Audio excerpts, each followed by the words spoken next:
perda do tempo é a mais irreparável e a que menos preocupa. É com estas palavras do conde sueco Axel Oxenstierna que nós iniciamos o programa nesta data, tendo a alegria de receber hoje aqui a especialista em educação infantil, Daniela Freixo de Faria. A Daniela Freixo é psicóloga formada em 1999 pela PUC em São Paulo, com algumas especializações na área.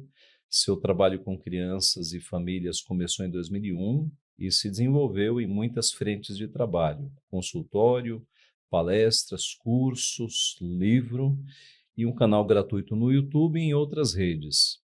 Ele escreve artigos para veículos de comunicação, já participou de inúmeros programas de TV, como Mulheres, da TV Gazeta, algumas vezes, muitas vezes no Pânico, da Jovem Pan, e tem ministrado palestras em muitas escolas e empresas. Então, Daniela, é uma alegria muito grande recebê-la aqui no nosso podcast Heróico Brado, e eu já começo lhe fazendo uma pergunta. Eu que agradeço o convite. Okay.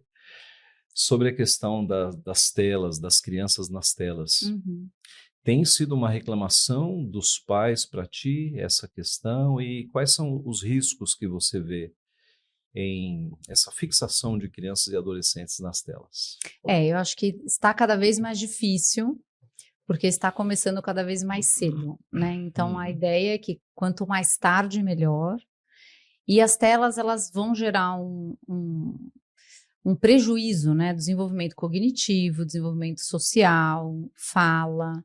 Tudo isso pode ser bastante, e é bastante prejudicado nesse uso, porque é como se a tela fosse, eu brinco que é uma preguiça criativa, né? Então, aquela experiência que a gente teve de criança, de infância, do abrir o armário de brinquedo e o que você vai inventar, você vai juntar a folha e vai fazer não sei o quê, sabe aquelas coisas? Que a gente inventa calha com caixa de papelão para pegar água da chuva.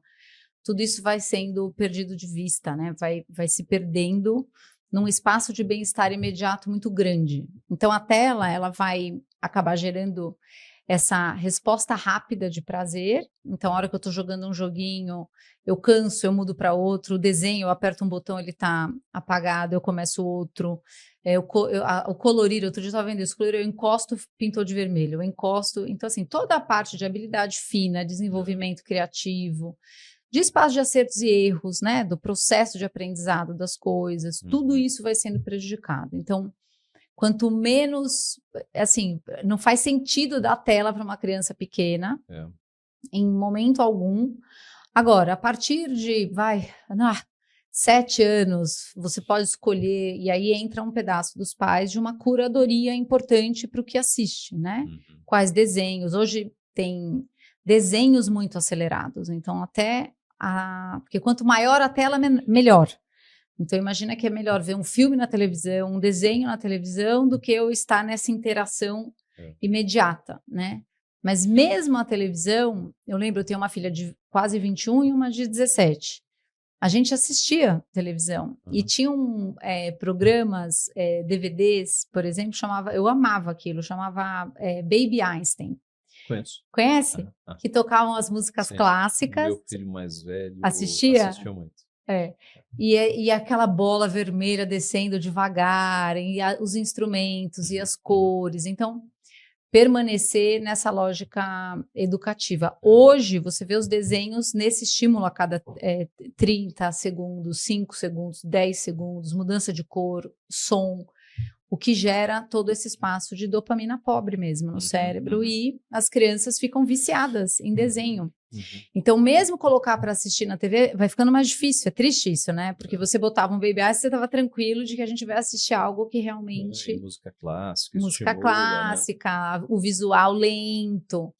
Hoje você precisa escolher e curar mesmo, precisa prestar atenção em quais são os estímulos, qual é o conteúdo, todo o imaginário da criança sendo formado. Então tá mais desafiador, então precisa sentar e assistir, sentar e olhar para a gente ir navegando. Agora, quanto mais tarde, melhor. Melhor. Você falou uma coisa que eu não tinha pensado, a questão da criatividade que é roubada das crianças, né? As crianças sem recursos no passado elas davam um jeito de criar os seus brinquedos e as Sim. suas brincadeiras. E alguém ali com o rosto no celular, Tanto é que o isso que é a uma gente pena. mais escuta é: não tem nada para fazer, não tem nada para fazer, não tem nada. O que que eu faço? Não tem nada. Então, como a tela ela traz um universo muito grande de uma diversidade enorme de estímulos e ela está sempre. Tanto é que uma das conversas que eu tenho é: você não cansa? Mesmo adolescentes mais velhos, assim, eu falo, canso. Então, e aí você faz o quê? Não, aí eu deito um pouco. Uhum. E aí, a hora que eu descanso, eu volto. Entende? Então, assim, tem uma estrutura pobre da É, vida, de estímulos, não tem sol na cabeça, não tem esporte. E o que a é, gente vai ver é um adoecimento em todos os setores, com si mesmo, com o próprio corpo, é. capacidade de se relacionar, vai minguando, né? Vai ficando tudo Uhum. muito, Uhum. muito desestruturado, assim. É. Surgiram pesquisas falando, inclusive, de um QI mais baixo das Sim, gerações novas, né? sim. Na prática, você que atende pais e atende crianças, Uhum. dá para perceber isso? E crianças que não são tão inteligentes ou que não têm atenção e concentração que as crianças de 20 anos atrás tinham. Eu não vejo tanto a coisa objetiva disso, mas Uhum. assim, na prática, a gente vê uma postura perante a vida, uma postura de Uhum. crianças mais atendidas, e aí a gente entra para o trabalho com os pais. Uhum. A nossa geração acabou, assim, experienciando uma dificuldade de frustrar os filhos, Uhum. de gerar desconforto, de entender o desconforto como parte do processo de aprendizado. Então eu preciso que ele esteja confortável. Às vezes eu vejo essa inversão, né? Primeiro ele está Uhum. confortável, ele jogou todo o videogame que ele queria, ele ficou na tela o quanto ele queria, para daí agora você vai fazer as suas tarefas, por exemplo. Chegar ali na hora de fazer a tarefa, ele não vai fazer, ele não É, precisa fazer. é. Então a condução disso, né, do primeiro as obrigações e depois você conquista liberdades.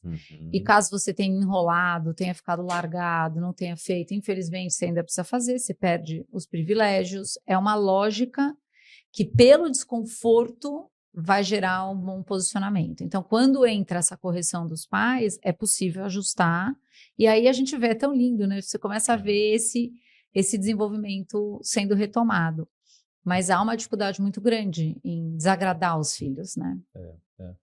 E dá para dizer que a geração dos livros, a nossa geração, Uhum. talvez, né, dos livros, ela então está mais preparada do que agora a geração das telas, porque me parece que o povo está lendo menos livros agora Sim, também, né? sim. Também é um hábito em casa, você ir trazendo isso. Existem escolas, por exemplo, essa história de eu ter morado fora, Aham, a escola pública americana, ela tem uma coisa fantástica. aham, Você precisa ir até a biblioteca, eles localizam o teu nível de inglês uhum, e aí eles catalogam os livros de acordo com esses uhum, níveis. uhum. E você precisa cumprir tantos pontos de leitura no mês para ter uma nota. Olha. Então você tem que ler todos os Uhum, dias, e uhum, aí você pode escolher livros maiores que vão. Aí você precisa fazer uma prova, é extraordinário. Você faz uma aham, prova e você ganha os pontos. Então não dá para você fazer de conta que leu, porque tem a prova, se você sim, não for bem, você não ganha. é, E aí você começa a ver, é muito interessante acompanhar essa estrutura do eu pego um livro menor, mais fácil, mas eu vou precisar pegar 10 menores, aham, ou eu vou para um livro maior e mais difícil. Então você começa a ver essa mudança, esse experimentar da criança dentro de um espaço de leitura uhum, e uhum, ler. E aí começa a encontrar o que gosta de ler dentro das histórias, é, de toda a oferta que tem, e começa a ter prazer de ler. uhum, Então, uhum, é uma estratégia muito boa, mas que estão lendo menos, sem dúvida, é, mesmo os é, adultos. é, E a internet, ela vai trazer uma resposta, ela vai trazer toda a resposta que está lá disponível, mas não necessariamente a resposta certa é. e também com menos profundidade, Sim, muitas sim. vezes. A resposta Então, rápida, né? todo mundo sabe um pouco de tudo, mas na verdade a gente está muito Hum, pouco informado é, no sentido da profundidade das coisas, né? é verdade. É, qual seria um tempo assim recomendável para as telas, dependendo da idade? Dá para pensar nisso? Até Acho que a gente tem de 0 a 2 anos, eu acho que é proibição total. Depois a gente tem 1 hora, mas dentro da história da TV, do assistir algo, não é algo interativo. E esse número, esse tempo pode ir subindo. Mas para mim, mais do que o tempo, é de que jeito e o quê. Porque você pode, e tanto a gente vê tanto a história dos pais controlando o tempo, né? Derruba o aplicativo, tem controle de tela e não sei o quê. Mas isso acaba, na verdade, gerando muito mais desejo de consumo do que a gente ensinar a usar. Ensinar que ali tem coisas boas e coisas ruins, ensinar que, por exemplo, você pega um jogo de videogame. Existe o jogo de videogame, o Mario Bros, que eu adoro, por sinal, que você vai estar lá vendo o bonequinho e que tem o cogumelo e que tem o dragão enorme, não sei o quê.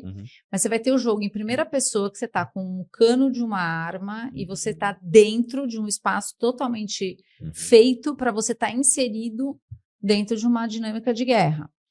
O teu corpo, ele não faz a diferenciação se isso é realidade ou não. Ele sente o impacto de adrenalina, de todo o espaço de descarga que a gente tem, como se fosse real. Então, é um desgaste psíquico, de energia psíquica, para você ficar dizendo, não é verdade, não está acontecendo, não está acontecendo, com tudo disparando. Então, a hora que a gente pensa nessa estrutura de ter alguma tela, tá bom, algum tempo, e a gente entra para a curadoria, você vai auxiliar o seu filho a escolher coisas que realmente vão colaborar com uma vida. E aí eu sou a favor do quê? Precisa ser pontual e depois de tudo que precisa ser feito, que inclui atividade física. Então, voltar da escola, você vai fazer atividade física, você tem as suas lições, e depois você vai ter o seu tempo. E esse tempo, o que você vai fazer lá dentro, e aí ajudar essa criança e adolescente a gerenciar o próprio tempo. Então a gente combinou que você vai ficar, essa semana até estava com um lindo, coisa mais linda, ele usava 5 horas por dia, é muita coisa. Que idade? Tá com 12 anos, mas é muita coisa, passa a tarde inteira meio largado, sabe, eu brinco que é posição fetal com aquela tela aqui, né? Aí a gente começou a conversar dos efeitos, de como que ele se sente, o cansaço físico, mental que vem, a irritabilidade, ele começou a localizar todas as coisas. Eu falei, vamos combinar um tanto? Coisa mais linda. Ele, não, tá bom. Eu falei, mas aí nós vamos abrir um espaço para criar coisas, desenhar, e andar de bicicleta, fazer outras coisas. Esporte. E aí, bonitinho, ele entendeu. Essa semana foi o nosso... A mãe até falou, Dani, o que aconteceu? Porque foi assim, 1h30, sem precisar alguém tirá-lo de lá, ele se tirou de lá. E aí tem um espaço de ir constatando que a realidade é muito melhor. É muito melhor. Pois é. Poxa, que bom. Muito bom. Bom, eu li em alguns lugares que essa dependência de telas pode até prejudicar sono, rendimento escolar. Sim. Isso é um fato, né? É um fato. Porque o que a gente vai ter? A gente vai ter uma hiperaceleração. E aí, dentro de um espaço, isso é muito difícil, né? Por isso que eu sou contra a proibição. A gente precisa ajudá-los a navegar, porque isso chegou para ficar. Então, a gente precisa ser pedagógico. Você precisa entender que esse aprendizado vai acontecer no tempo. Você não vai conseguir dar um cavalo de pau e ter um filho que entendeu. A gente ainda está aprendendo a usar a medida disso e tudo. Então, nessa construção, a gente vê esse empobrecimento da vida e essa troca do dia pela noite. Então, entrou a história, né, das redes sociais dentro dos jogos, por exemplo, de videogame, as próprias redes sociais em si, que vão virando uma referência, pobre, editada, mas vai misturando, bagunçando a cabeça das meninas de um jeito, dos meninos de outro. E a gente tem, nessa estrutura toda, um abandonar da vida concreta. A vida experienciada, ela vai ficando desinteressante porque ela dá trabalho, entende? Eu lembro um menino uma vez que eu atendi que não saía mais do quarto, assim, era isso. Saía para comer, mas ia para a escola, voltava, entrava, pum, enfiado lá dentro. E aí a gente conversando e tudo, porque vai ficando infeliz, vai ficando triste mesmo, vai pobre, é desconectado de tudo, apesar de toda a conexão, né? E aí a gente combinou que, precisa fazer um esporte e sair sol na cabeça. Mas aí vai para o espaço do tá gordo, tá branco, eu não tô gostando. É uma coisa que vai levando a outra. Então, para lidar com tela, imagina que você o teu filho frequenta a escola, você vai trazer a história das obrigações e de esporte, sol na cabeça, precisa todo dia, vai fazer esporte de alguma coisa, e tudo isso vai, o uso da internet ou das redes sociais ou dos jogos, o que seja, vai depender de tudo isso estar cumprido. Cumpriu, você tem tanto tempo que vai ser combinado, não vai ser o tempo que os pais querem, às vezes nem o que eles querem, vai ser no meio, para a gente estar bem flexível. E aí, assim, cumpriu todas as coisas, entrou e saiu numa boa, amanhã você tem de novo. E a gente vai andando assim um dia de cada vez. Agora, falando de suicídio entre adolescentes, que é uma coisa que cresceu muito, né? Sim. Na minha época de adolescência, a gente não ouvia falar. Não ouvia falar, é verdade. E será que tem relação com tudo isso? Telas, isolacionismo, comparação, porque algumas redes sociais são os lugares de exibicionismo, né? Dá para ter uma relação entre isso? Dá, eu acho que assim, o suicídio, ele tem necessariamente uma questão psiquiátrica mental envolvida. Então, o que acontece é que existe um funcionamento mental, que inclui funcionamento químico, cerebral e mental de capacidade e recurso cognitivo para a compreensão da vida que está limitado. Então, imagina que essa pessoa está passando por algum sofrimento, alguma dor. Ela está passando pela dor, seja de um bullying, que pode ser um disparador, ou a descoberta, ou um luto, ou circunstâncias da vida que nocauteiam essa pessoa. A hora que essas circunstâncias encontram um sistema que funciona com mais rigidez, é como se essa pessoa fosse andando para a direção de um muro e ela se sente absolutamente sem saída, experimentando a maior dor do vazio mesmo, a maior dor da vida. E aí, ela não entende que se ela virar para trás no muro, ela tem qualquer outro lugar para ir, ela não vê saída. E aí o suicídio se torna uma catástrofe, mas um espaço de me tirar dessa dor, né? Então, o que a gente tem com relação aos eletrônicos, às redes sociais e tudo mais, essa vida concreta mais empobrecida gera, ao mesmo tempo, uma vida, essa vitrine, o tempo inteiro que você está nessa vitrine das redes sociais e a vida dos outros parece tão ótima, a tua parece tão pior.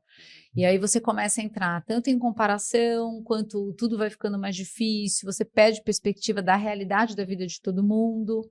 Então é como...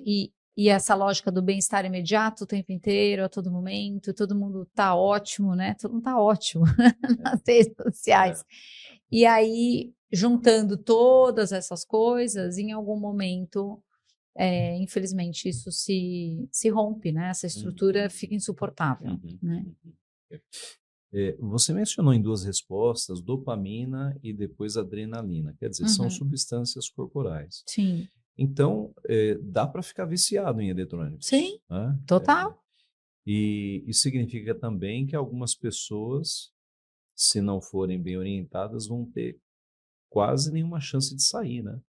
Eu imagino... É que eu acredito, né? Eu acredito que a gente sai de qualquer coisa, mas assim, a gente precisa ter muita observação. Então, quais são os sinais, né?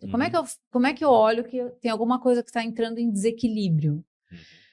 Quando a gente vê um desinteresse muito grande pelas outras coisas da vida, e aí eu acho que entra um pedaço dos pais, por exemplo, na minha casa, teve essa época que vamos até a praia, ou vamos fazer tal passeio, não quero.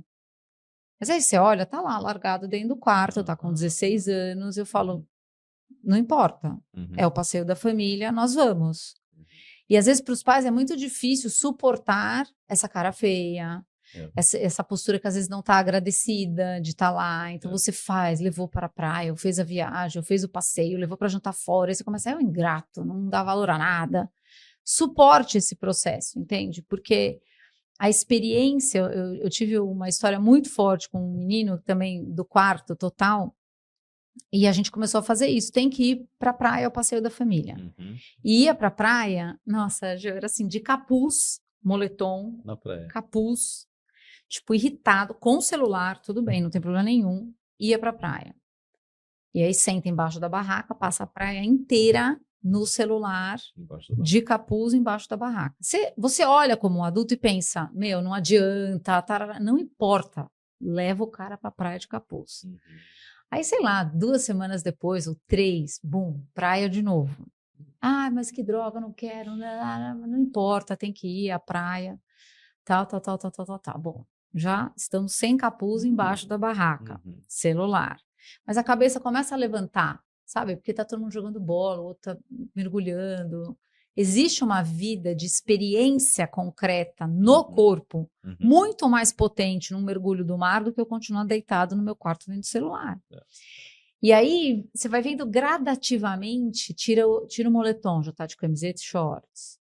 Na terceira vez. Na quarta vez, levanta da cadeira e vai jogar bola, entendeu? Então, assim, a gente precisa saber que a gente está num processo. E esse processo, ele muitas vezes vai ser demorado, mas a gente precisa ser persistente. Então, a hora que você sabe, a hora que eu acho que entra a informação, você sabe que a experiência de você estar numa praia com o pé na areia, tomando o sol na tua cabeça, o calor, os estímulos que tem outro ritmo, que isso é muito mais, é um bem muito maior do que essa hiperestimulação que tem nas redes, você suporta o tempo do corpo que está habituado com isso começar a registrar essa outra informação que é verdadeiramente muito melhor, né? Então, a gente precisa, como pai, suportar isso. E aí é isso, vai estar mal-humorado no restaurante.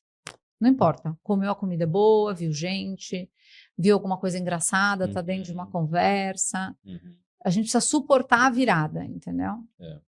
E eu acho que isso tem sido difícil, assim. Todo mundo fala, não adianta, ele não quer, ele tá mal-humorado. Não importa, vai mal-humorado mesmo, não tem problema. E talvez estabelecer algumas regras. Por exemplo, uma vez a gente foi... Eu tenho 3 filhos, né? E a gente foi almoçar numa igreja e era de americanos. E aí um dos filhos meu puxou um celular na mesa. E aí rapidamente um pastor encostou e falou, aqui a gente não usa celular na mesa. Sim. É uma questão cultural, né? Total. E eu falei, puxa vida, interessante, né? Boa regra. Boa Sim. regra. Então, pelo menos em alguns períodos... podemos fazer isso para jantar em casa, todo mundo junto, é importante. E aí você vai gerar desconforto, percebe? Acho que por isso que a gente já está tão fortalecido no que verdadeiramente é o bem e no que a gente precisa fazer com os filhos, porque se o meu propósito é meu filho satisfeito, você não dá conta de fazer isso, entendeu? Agora, alguma vez, atendendo famílias com esse tipo de problema, você percebeu que o problema eram os pais? Por exemplo, eu não quero que meu filho fique grudado no celular, mas o pai ou a mãe não largam do celular. É geral, né? Isso é comum. Eu vivo esse desafio também, porque tem o trabalho. Então, assim, eu acho que aquela frase, né, a hora que você para pensar o que realmente é importante, você faz essa reflexão, você começa a organizar as suas prioridades. E com os nossos filhos é muito forte isso, né? Eu tenho uma de 20, quase 21, uma de 17. Passa muito rápido. Então, às vezes eu vejo, né, o difícil, eu não sei a idade dos teus, mas assim, é difícil o dia a dia e as coisas e tarará, mas a hora que você para pensar a preciosidade que é a gente ser família, a gente ter a oportunidade de estar hoje junto, de dar bom dia, de levar para a escola, essa ideia, né, da morte, ela é uma ideia muito difícil, mas ela também ganha e nos dá perspectiva de muita coisa da vida importante, né? Sim. Então, eu acho que assim, a gente precisa vigiar como adultos para que a gente não entre num espaço de hipocrisia, de 2 pesos, 2 medidas. Para você, rigidez total, mas é o sujo querendo corrigir o mal lavado. Então, a gente pode fazer coisas, eu já fiz isso em casa, de vamos todos nós buscar usar menos. Então, vamos tentar, no final de semana, a gente ir sem celular para um passeio, por exemplo, ou deixar desligado, ou não é fácil. Não é fácil mesmo, mas a hora que a gente vai se colocando junto no desafio, a gente chega neles de um jeito muito melhor, né? Muito mais honesto, né? E como você disse, não adianta só você limitar o tempo, Uhum. porque geralmente eles conseguem burlar, né? Sim. Eles vão trabalhar para burlar. Então, se eles tiverem essa consciência, a coisa vai muito melhor, né? Eu imagino. Porque na verdade, a hora que você entra para proibição, você está dizendo. E outra coisa que acontece muito é: eu sou muito a favor da gente aplicar consequências como correção diretas e pedir perdão, ou infelizmente você não está sabendo gerenciar isso daqui, você perde o direito de usar, coisas muito coerentes. O que acontece na lógica do castigo é que os pais vão na direção de tirar os eletrônicos que são o que você mais gosta como criança. Quando a gente faz isso como adultos, eu estou dizendo que realmente isso aqui é a coisa mais importante, entendeu? Se isso move o teu comportamento, se isso move você a fazer o que precisa, só para ter isso, eu estou numa lógica de recompensa, eu não estou numa lógica de dizer vale a pena fazer o que precisa, porque depois, além de você ter um resultado bom nas coisas, você tem a liberdade, dentro, óbvio, do que é correto e justo e tudo, de fazer alguma coisa que você tem prazer ou que você gosta de fazer.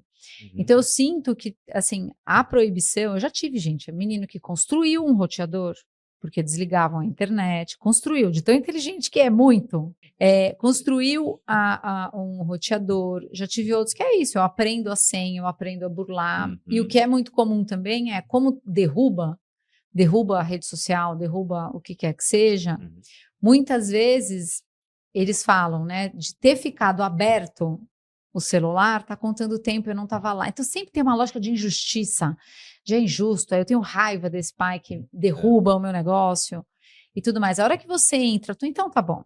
Então vamos cuidar de como usar? Eu tive um outro menino, coisa mais linda também. Vamos cuidar de usar? Vamos. Quanto tempo? Você vai me falar. Vamos ser razoáveis aqui. Tá bom assim, tarará. Aí, óbvio, né? Junto com os pais e tudo. Mas esse menino, a gente, por exemplo, colocou que ele precisava fazer atividade física todo dia. Então, antes da atividade física e da tarefa feita, não vai ter você largado vendo celular ou coisa e tal. Você acredita? Todos os dias. A mãe olhou para mim e falou: não tô acreditando. Lição feita, tarefa. Ele ganhou a gerência do ter ou não ter. E depende só das escolhas que ele faz, né? Eu lembro um menino que falava para mim assim: esse negócio de castigo e consequência é tudo igual. É mesmo? Mas por quê? Aí ele falou: não, porque antes, quando eu não fazia minha tarefa, eu ficava de castigo, eu não podia descer para jogar bola. Agora, quando eu não faço, e me sacaneando mesmo, a consequência é que eu não posso descer para jogar bola. Eu falei: mas quando você faz? Aí ele falou: eu posso descer para jogar bola. Eu falei: então quem é que está decidindo não jogar bola? Aí ele olhou e falou: eu. Pois é, então você quer jogar bola? Cara, faz logo isso daí, senta, atravessa isso aí, vence esse negócio e vai jogar sua bola que você gosta tanto. Pum, vai. E aí a gente vai entrando na lógica bacana da vida, né? Do esforço, do semear, da entrega, da excelência. Você vai tendo resultados cada vez melhores. Os resultados não dizem o seu valor, mas eles te informam o que tem para aprimorar para a próxima. E aí a gente entra numa linha virtuosa de desenvolvimento, né? O que é muito bom. É muito mais liberdade. A disciplina traz muito mais liberdade do que você fazer o que você quiser e tá completamente refém de desejos e todas essas coisas, né? Agora, algumas escolas, e é impossível elas não fazerem isso, elas têm usado recursos tecnológicos nas salas de aula, né? Na pandemia, inclusive, com a ideia de ter aulas online, parece que deu uma acelerada nesse processo, né? Das crianças ficarem... porque meus filhos, por exemplo, eles ficavam o dia inteiro recebendo aula por uma tela. Sim. Como é que a gente pensa em até onde a tecnologia pode ser útil numa sala de aula e até onde pode ser maléfica? A pandemia foi uma coisa extrema, né? Eu não estava aqui no Brasil, por exemplo, eu não vivi essa pandemia. A pandemia lá, ela durou, a gente ficou, as meninas, 3 meses sem ir para a escola, aí vieram férias. Nas férias, a gente já podia estar ao ar livre, livremente. Bem diferente daqui, né? Verão, praia, tudo aberto. Só para entrar nos ambientes, todo mundo colocava máscara, com uma diferença. os testes de Covid, eles eram gratuitos, o que muda tudo. E a hora que elas voltaram para a escola em agosto, elas voltaram fisicamente para a escola, e a escola estabeleceu, achei extraordinário, que se alguma pessoa testasse positivo, as pessoas que tiveram contato com ela passavam 2 semanas em casa para ver se iam desenvolver isso ou não. Então, as aulas eram normais e online, tinham as 2 versões ao mesmo tempo. Então, minhas filhas devem ter ficado umas 3 vezes em casa, porque tiveram contato, e uma vez a gente pegou. Então, foi uma dinâmica que não prejudicou o quê? Isso que aconteceu aqui no Brasil, e eu acompanhei muitas famílias aqui, além do empobrecimento, assim, global, a gente está falando de empobrecimento cognitivo, de capacidade de absorção de informação, de conteúdo, de matéria. Sim. Mas onde eu acho que mais a coisa foi complicada óbvio, um avanço enorme do uso de telas para as outras coisas, porque não tinha nada para fazer, não podia fazer nada em lugar nenhum, e o retorno para o convívio social. Então, assim, eu tive muita gente com dificuldade de mostrar o rosto, dificuldade de comer na escola, porque eu não quero que ninguém me veja comendo, dificuldade de tirar máscara, de querer continuar usando máscara, porque eu não estou mais habituada a ser vista, uma coisa assim muito forte. Então, a gente tem o efeito disso, as escolas falam muito do efeito pedagógico, alguns hiatos importantes, que depois podem virar déficit de atenção, mas a gente precisa entender que pode ter ficado muito buraco nesse asfalto, na formação, dependendo principalmente de que idade. Se a gente está falando de alfabetização, 2º, 3º, 4º ano, que é um chão importante, é um prejuízo significativo. Mas, de certa forma, eu também vejo uma coisa, o bode do online, dos adultos principalmente. Então, por exemplo, eu atendo só online hoje. Atendo gente de tudo que é canto. As pessoas falam, online não suporto online, não suporto online, não suporto online. E eu não tenho essa experiência. O online eu acho fantástico. Dependendo do que for, é muito Entende? bom. É muito bom. Então, essa medida, eu vejo as escolas, né, avançaram para um espaço dos livros e os cadernos irem desaparecendo, está todo mundo voltando para trás, porque cognitivamente eu digitar um A ou eu escrever um A faz toda a diferença no cérebro, né? Então, a gente está falando o tempo inteiro de que estímulo a gente bota para dentro. Estímulos pobres vão gerar, imagina o nosso cérebro, eu adoro pensar isso, é como se fosse um mato. E a gente vai abrindo trilha. Essa trilha, uma hora você bota aquelas pedrinhas e vira um chão. E um dia você asfalta e vira uma highway, tem luz, tem tudo. Mas isso só acontece com uso. Então a gente pega até a geração mais idosa com a história da audição, por exemplo. Todo mundo precisando usar aparelho auditivo. Por quê? Porque a hora que eu paro de escutar e vira uma coisa que eu presto menos atenção, eu vou criar mato nessa avenida, porque eu deixo de usar. Então, o corpo humano, outro dia eu ouvi essa frase, né? Quanto mais a gente usa, melhor fica na ginástica, no cérebro, em tudo. E as máquinas são ao contrário, né? O avião, uma hora gasta, o carro, uma hora gasta. Então, a gente tendo isso em mente, eu acho que o grande desafio é criar essa vida equilibrada.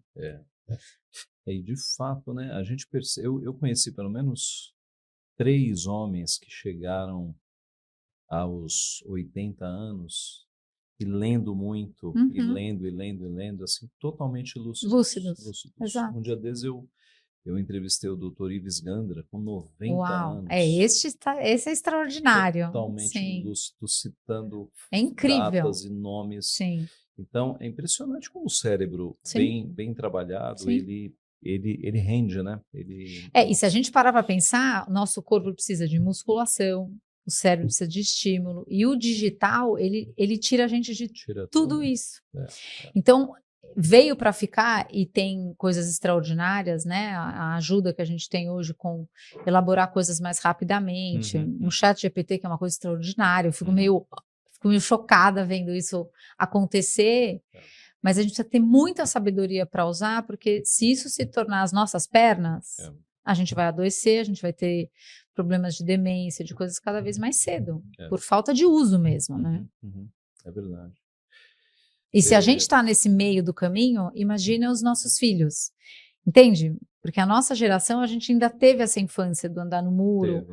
Os nossos filhos, as minhas filhas eu já sinto, engraçado, eu já sinto elas mais fora ainda. Elas ainda tiveram a infância do bicicleta, vento, agora a galerinha que está vindo hoje com 6, 7 anos, os pais precisam ser muito fortes para segurar o celular, colocar em esporte, fazer realmente essa vida experimentada no corpo acontecer, porque senão, como é que vai ser, né? É verdade, é um grande desafio. E, Daniela, existe diferença entre um uso passivo, assim, apenas assistir vídeos, e um uso ativo, aplicativos educativos, em termos de impacto cognitivo? Dá para pensar nisso? Dá. Há coisas que são melhores do que outras? Sim. Eu tenho pensado nisso muito comigo. Por exemplo, série é uma coisa que eu não tenho estrutura. A hora que começa aquele 10, 9, 8, 7, 6, 5, e eu tenho muita conexão com o que eu assisto, eu entro na história, emocionalmente, tudo. Eu comecei a entender que me faz mal, porque eu fico presa naquilo, eu quero acabar a história. Então, eu não assisto mais. Eu assisto filmes.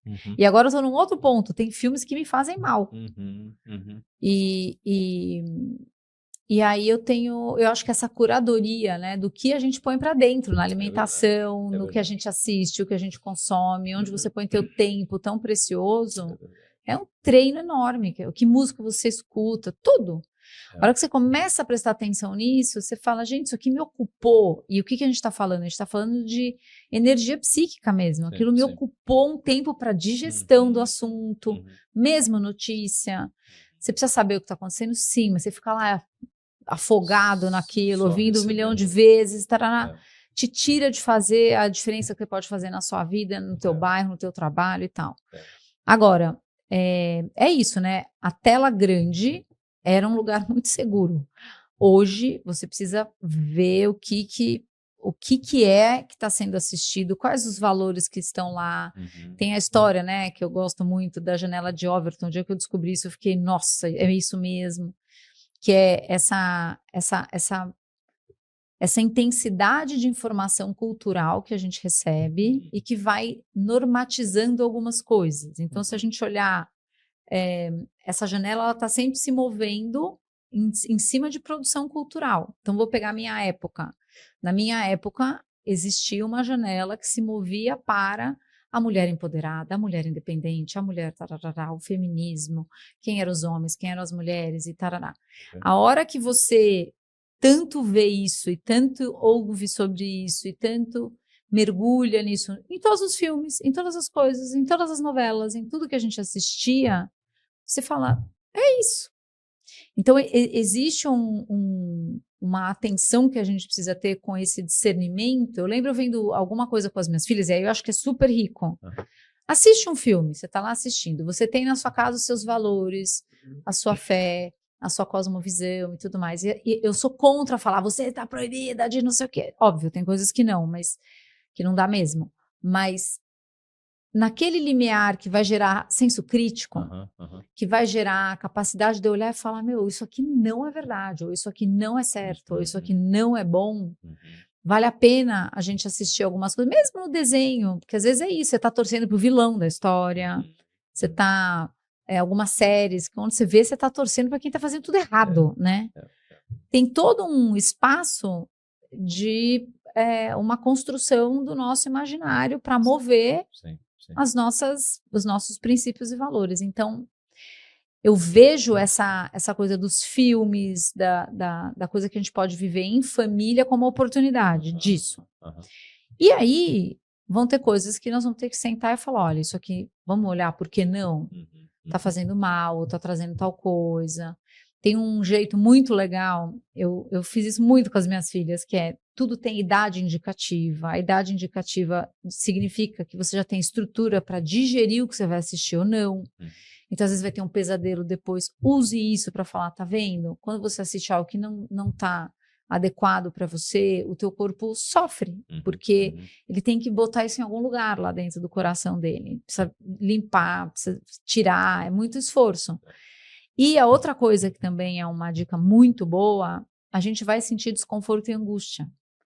Quando você está fazendo algo que não é para você estar fazendo, não é para você estar assistindo, não é algo bom, algo correto, algo justo, algo que te edifica como pessoa, você vai sentir um aviso.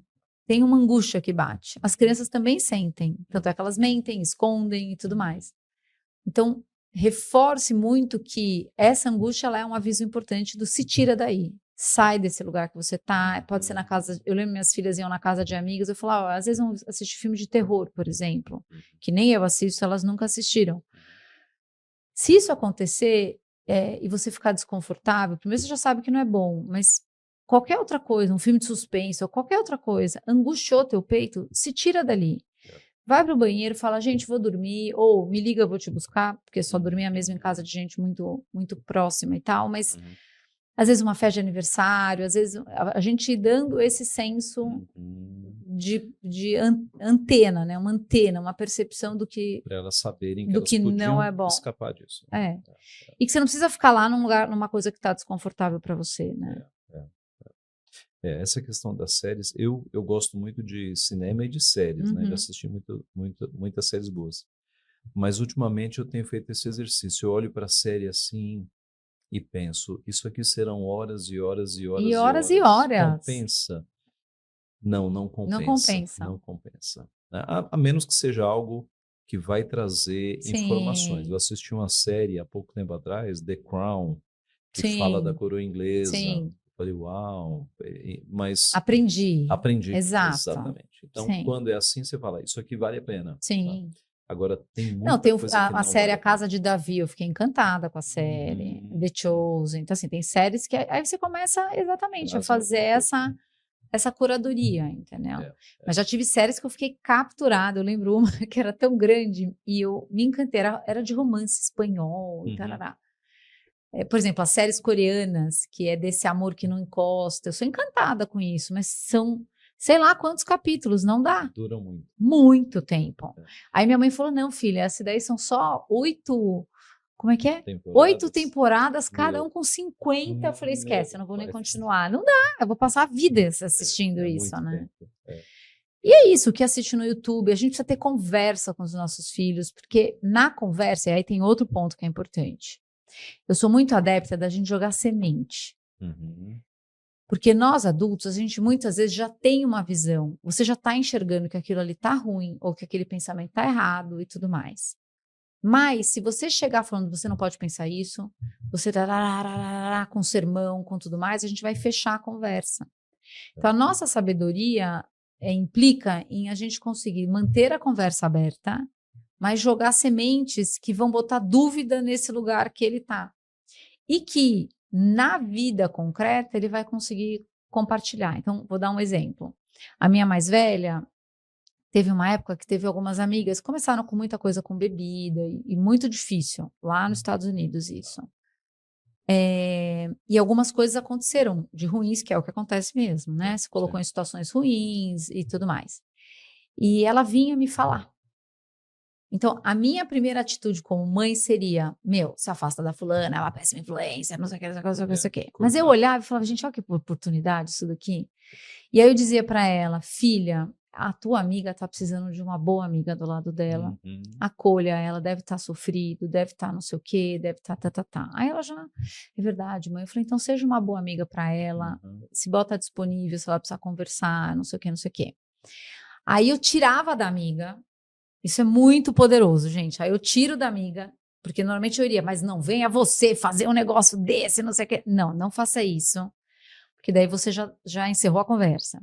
Tira da amiga e tira do teu filho e fala, mas você vê pensamentos jogados ao vento, assim, que não é ao vento, é um chão lá, firme. Esse negócio de bebida é muito sério, porque as pessoas perdem capacidade de escolha, elas apertam um botão que se dane, depois eu vejo, e elas se colocam em situações que geram dor de verdade, é tão triste isso. Nossa, amor, seja uma boa amiga para ela. Eu coloquei essa informação de um jeito que não tá goela abaixo, A hora que ela vai encontrar a amiga, ela vai comprovar o que eu acabei de falar na experiência que ela vai ter de acolhimento com a amiga, e ela começa a construir a leitura de que, eu não quero isso pra mim. E aí ela não bebe. Então, assim, tem um processo das coisas que eu acho que isso que às vezes eu sinto que é tão difícil, mesmo quando eu vou no pânico, todo mundo fala, tem que não sei o quê, eu falo, gente, não, mas a gente precisa saber para onde a gente está indo e entender que todo dia você tem muitas oportunidades de ir para esse lugar na educação dos filhos. Então, não dá para virar de uma vez, porque se virar de uma vez, a verdade é que você não virou. Você tem um filho que não fala com você, que te esconde as coisas e que não conta com você, que precisa ser a pessoa mais presente e próxima na vida, né? Muito bem. Nós estamos chegando no final. Eu falei muito, hein? Não, está sendo ótimo.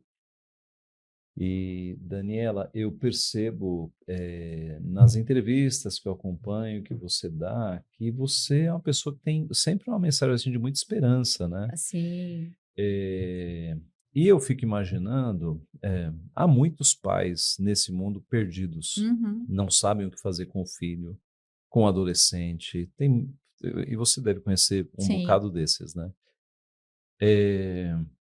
Além de todos esses conselhos, você acha que a fé é algo importante na vida das pessoas? Você passou por uma conversão, né? Importante.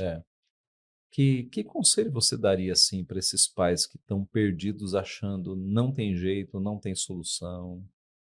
Eu acho que assim a maternidade e a paternidade são uma experiência, nos proporcionam uma experiência de vulnerabilidade que eu acho que a gente não experimenta em nenhum outro lugar. Porque há, de fato, um amor gigantesco que a gente não experimenta em outros relacionamentos, né? Diferente. E, ao mesmo tempo, há esse lugar de eu não suporto ver esse filho doer porque a dor de vê-lo doer ela é insuportável dentro da gente. E isso gera, né, um efeito da gente puxar a rédea e tentar andar pelo controle das coisas. Eu não acho que a geração dos nossos pais tinha tanta noção disso. Acho que a psicologia trouxe coisas extraordinárias, mas ela também trouxe um volume tão grande de informação e tudo, né? Tanta informação, é tanta opinião de tudo que é jeito, que hoje eu vejo uma insegurança muito grande desse papel e desse propósito. Então, eu acho que eu costumo dizer nas palestras e tudo que eu faço que a gente foi a primeira geração mais terapeutizada. A nossa geração foi a geração que foi para a terapia, que foi buscar ajuda. E a maioria das linhas vai trazer para o nosso espaço de dor, vai trazer a lógica do trauma, vai trazer a lógica de como foi a sua infância, como foi a relação dos seus pais, parará, parará. Até a gente ter filho, isso é conveniente, de certa forma. Porque é como se eu tivesse sempre pensando que se não tivesse me acontecido tal coisa, essa dor não haveria. E isso implica, por isso que a fé e a fé cristã faz uma diferença muito grande, numa visão de homem que nasce puro e bom e perfeito e luz e tudo funcionando, e a hora que a dor chega por conta de alguma coisa que foi causada, né? Uma das únicas linhas que entendo que tem, que hoje é a obra que me apoia muito, que é o Viktor Frankl com a logoterapia, ele vai trazer a lógica do vazio, como a gente nascendo, tendo a possibilidade de ser porco ou santo, ou seja, a possibilidade da maldade, né? Se a gente não frear, é para lá que a gente vai. E esse vazio existencial, essa necessidade de sentido, de propósito. Ele traz a lógica do suprassentido, né? Que é a presença do transcendente, de Deus. Então, na hora que você olha por esta porta, voltando ali onde eu estava, quando você tem filho, com essa cabeça a respeito da tua própria história, o que acontece é que agora você é o causador da dor. Então, a fragilidade que a gente viu acontecer é porque a gente criou uma expectativa, e eu estava nela também, de que se eu falar com meu filho de um jeito fofo, e falar, filho, por favor, agora tomar banho e arrumar o seu quarto, ele vai levantar e vai. Porque há um desconhecimento desse ser humano, que eu chamei desse jeito, né? Que tem um coração centralizado, que quer ser Deus, que quer fazer o que Sim, quer agora, do jeito que eu sim. quero e ter o resultado que eu quero.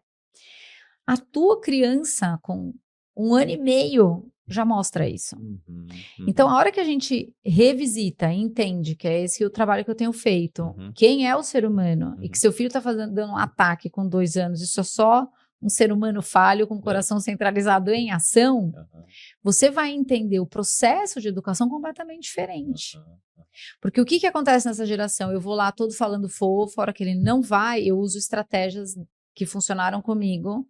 Castigo, grito, solta a raiva no tabefe, pronto. ameaça, Ou e promete um prêmio, uma recompensa. fica ameaçando.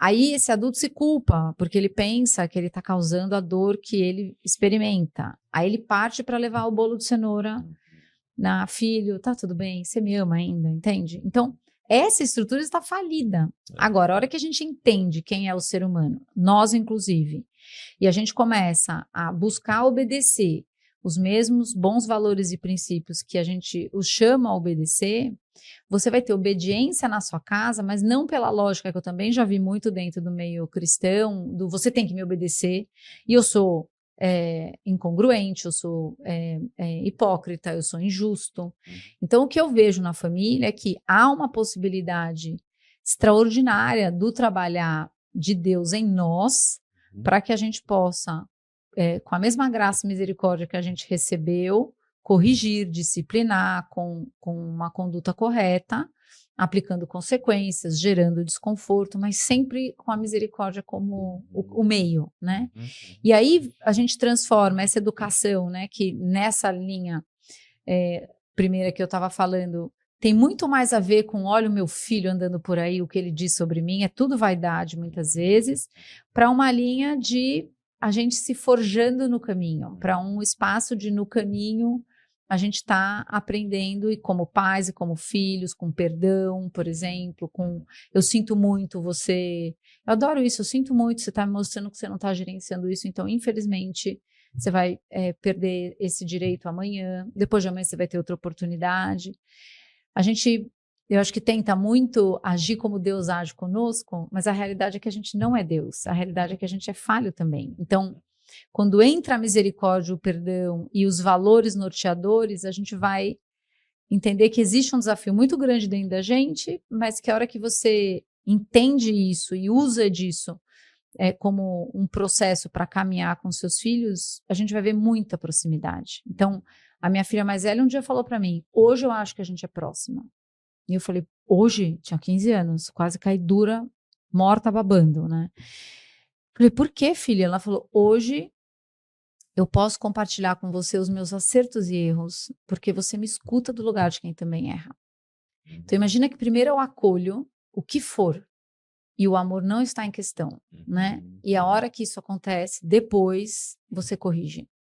Depois você aplica uma consequência, depois você vai restaurar, precisa pedir perdão, precisa ir lá devolver, precisa o que for. uhum, uhum. Você vai agir correto e o que que você aprendeu para a próxima? Vamos cuidar de não cair mais aqui? Vamos. E aí a gente vai andando um dia por vez, entendeu? É, Então é um caminho tão mais fácil. Agora, o difícil é a gente quebrar o nosso orgulho, você olhar para os seus erros, porque o ser humano ele agride, mas ele se justifica. Eu estou gritando porque você não me obedece. Eu tô fazendo. Então, o meu trabalho com os pais, que é a maior parte hoje, vai muito na direção desse adulto ser responsável e não há justificação para desrespeito, para nada disso, mas ao mesmo tempo, como que eu consigo ser firme de uma forma respeitosa que vai construir um bom coração. A gente não está educando comportamento, a gente está educando um coração. E aí o que eu vejo vai haver a tão falada obediência, mas não pelo caminho que a gente estava imaginando, mas pelo caminho da coerência, da obediência aos princípios, a Deus. E aí eu obedeço a mesma coisa que eu estou chamando as obedecer. Então, me obedecer, que obedece a isso, vai se tornando algo muito natural de acontecer, né? uhum. Muito bom. É, você falou em fé cristã, né? Na Bíblia há uma repetição, especialmente em nos livros de sabedoria de que o temor do Senhor é o princípio da sabedoria, Uhum. né? Uhum. E a palavra ali para temor, do grego, quando você verte para o grego, é phobos mesmo, é medo mesmo, Uhum. né? Uhum. Mas eu gosto muito da explicação de um teólogo chamado João Calvino, no século Sim. XVI.